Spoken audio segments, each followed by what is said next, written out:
ঘরবাড়ি এতটাই পরিমাণে নোংরা হয়েছে যে কোথা থেকে পরিষ্কার করব খুঁজেই পাচ্ছি না। Hello everyone, good morning. চলে এসেছি আবারও একটা মিনি ব্লগ নিয়ে। সকালে বর্মশাই রান্না করে গুছিয়ে দিয়েছি, ও বেরিয়ে চলে গিয়েছে, ঝটপট কিচেনটাকে ক্লিন করে নিলাম।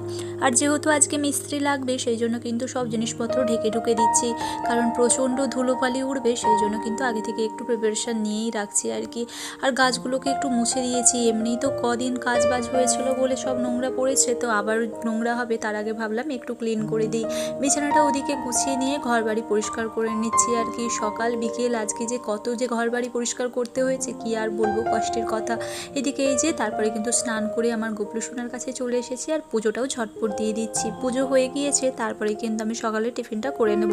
একটু এদিকে আলু ভাজা আর মুড়ি মেখে খেয়ে নিচ্ছিলাম আর কি।